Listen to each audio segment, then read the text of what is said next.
Здравейте! Днес ще си направим един експеримент, който искам да направя от много време. Няма да открия топлата вода, разбира се, много хора отдавна го правят. Но, извинявам се, реших, че е наближило времето, защото всичко става все по-скъпо.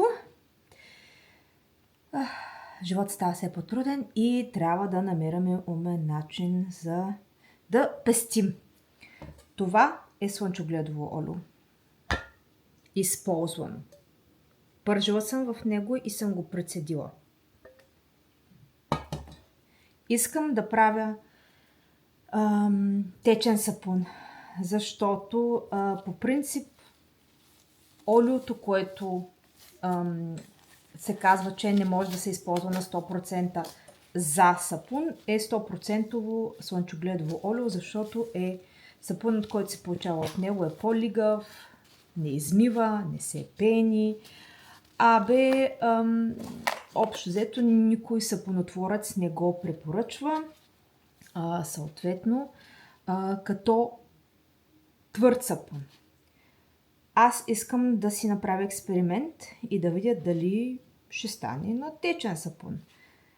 Съответно, за пяната направила съм рецепта с олиото, което просто имах от пърженето, и с 0% суперфет, защото така и така ни трябва. Ако сложим суперфет вътре, то съвсем ще стане, изобщо няма да са пени, изобщо няма да измива. Рецептата ми е ето тази. После ще я напиша, да, то не е на български, няма значение. Олиото ми е директно на котлона. Сложила съм на 2 котлона, за да се загрява малко, за да имат самите течности после еднакви температури или по-скоро сходни, защото аз няма да го меря с термометър.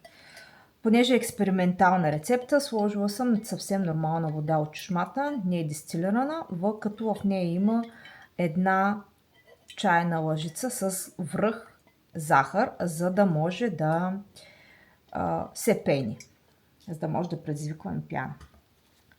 И понеже ще правим течен сапун,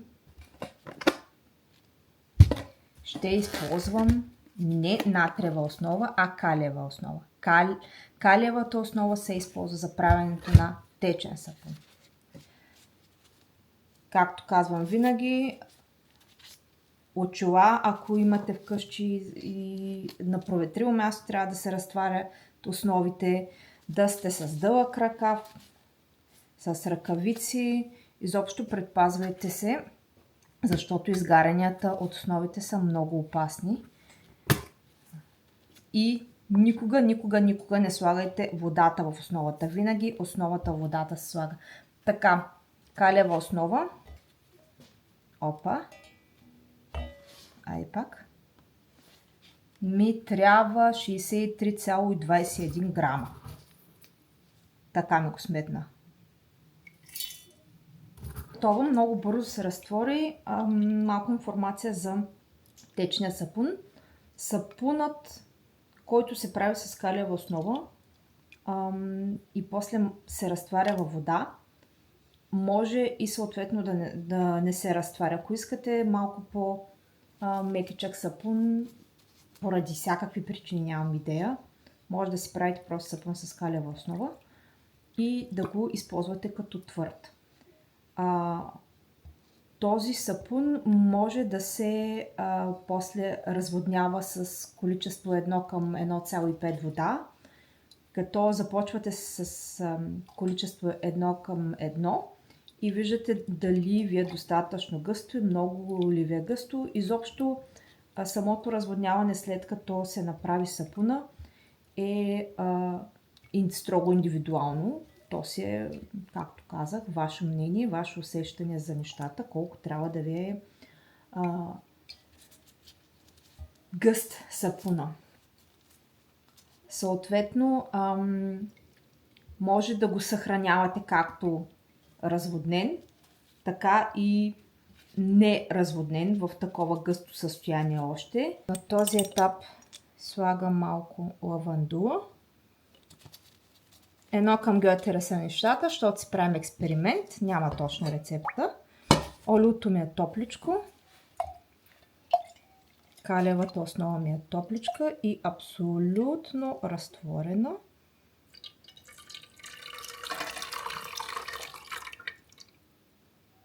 Окей.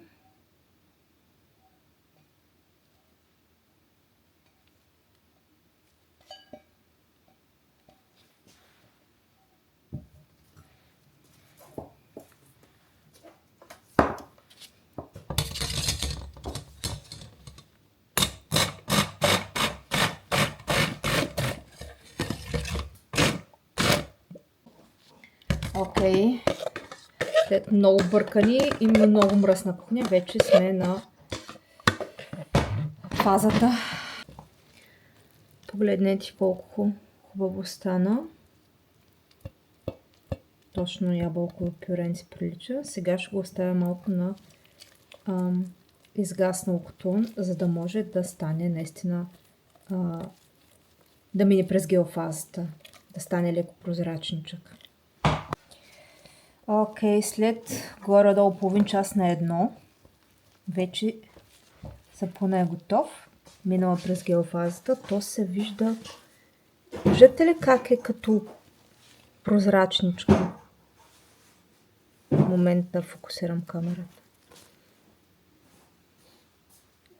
Прозрачно е. Като ако преди е било като ябълково пюре, сега е като ябълков мус сготвен. На този етап, вижте какво става вътре също, как става малко беличко в самата тенджера. На този етап вече е готов сапуна. Можем да го разсипваме по някакви форми, в които искаме да го съхраняваме. И съответно, всеки път, когато искаме течен сапун, може да си го разводняваме, да си го разреждаме. Или който както иска, ако е за много замърсени ръце или нямам идея, мненията са различни, нуждите на хората са различни, може и така да го използвате. Съответно, по-късно ще направя една демонстрация как се пени този сапун, за да видим изобщо дали са пени. Не ви показах как от една минута, от един момент в следващ става твърд, защото този сапун не стана. Много е странно, може би защото е със слънчогледово олио, а то е много нестабилно и както казах, винаги става сапуна от него много мек. Но трябваше ужасно много да бъркам. Ако ви бях показала целият процес, ще видеото да е 40 минути. Страшно много се разделяше, все едно ми се пресичаше, но аз продължавах да бъркам. Така трябва да се прави в тези ситуации. И в един момент намалих температурата също на котлона. Котлона ми беше на 2, после го сложих на 1. Та с опитване и експериментиране най-накрая успях да го сгъстя и слава богу мина и през геофазата. Сега ще се го сложа в контейнерче, ще го разредя, така да се каже, или разводня и ще ви покажа какви балончета прави, но не мирише на пържено, това мога да кажа. Ама и на лавандула не мирише, мирише на домашен сапун. Както и да е, сега ще го пробвам и честно казвам ще пробвам дали с него мога да мия чини. Ако мога, ако не мога. Така, искам да ви покажа и крайния вариант. Ето го. Много съм доволна. Малко повече го разредих, ама голяма работа. Ми е много хубаво.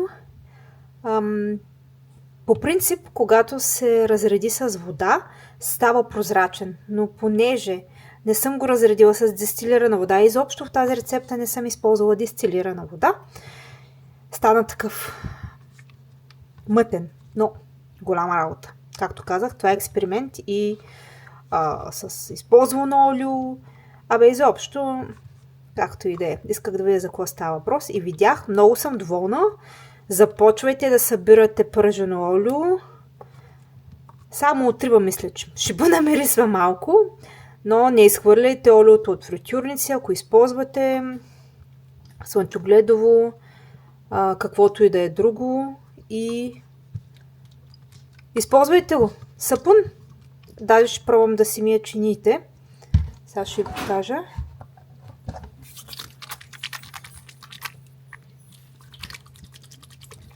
Прекрасно пени.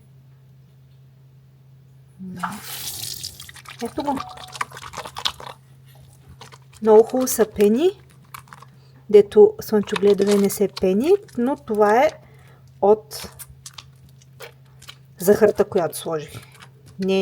Пенливостта не е свойство на слънчогледовото олио. Невероятно. Много съм доволна. Препоръчвам ви го.